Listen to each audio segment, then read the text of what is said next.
नौकरी पर उसकी पहली ही रात में सन की इच्छा परी रमोना से मिलें। लेकिन उसकी रात में एक हास्यास्पद मोड़ आ जाता है, क्योंकि वह इच्छाओं को मिश्रित कर देती है, जिससे क्रिसमस की सुबह अप्रत्याशित आश्चर्य होता है।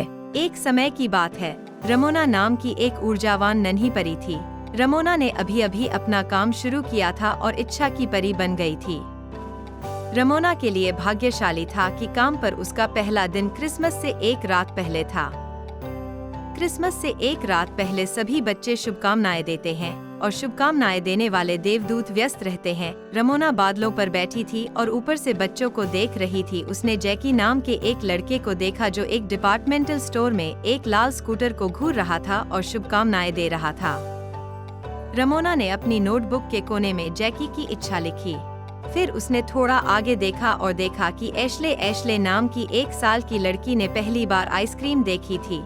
इसीलिए उसने क्रिसमस की पूर्व संध्या पर दूध की बोतल के बजाय बड़ी आइसक्रीम खाने की इच्छा जताई। रमोना ने अपनी नोटबुक में लिखा। तभी रमोना ने पूरे शहर में नजर दौड़ाई और देखा कि एक आदमी अपने कार्यालय में बैठा है और कामना कर रहा है कि उसके पास पैसों से भरा एक सूटकेस हो। रमोना ने उस आदमी के नाम के सामने अपनी नोटबुक में लिखा। इसी समय एक तेज हवा चली और रमोना की नोटबुक उड़ा ले गई। रमोना पहले तो थोड़ा चौंक गई, फिर उसने गहरी सांस लेते हुए अपनी घड़ी की ओर देखा और महसूस किया कि लगभग आधी रात हो गई थी। इसलिए वह जल्दी से एंजल मार्केट गई और एक लाल स्कूटर और एक बड़ी आइसक्रीम खरीदी। उसने पैसों से भरा सूटकेस भी लिया और जमीन पर उड़ गई।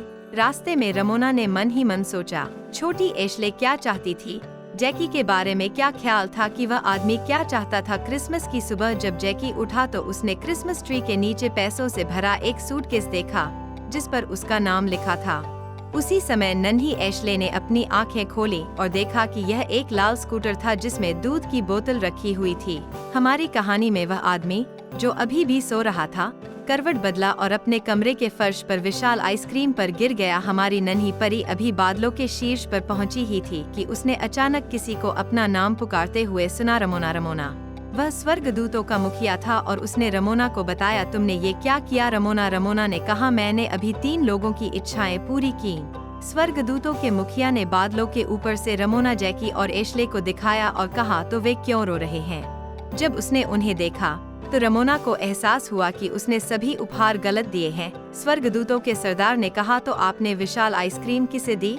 रमोना ने शहर के दूसरी ओर इशारा किया। वह बड़ा आदमी और उसके बच्चे विशाल आइसक्रीम पर बैठे और खेल रहे थे, अपने हाथों से आइसक्रीम खा रहे थे और हंस रहे थे।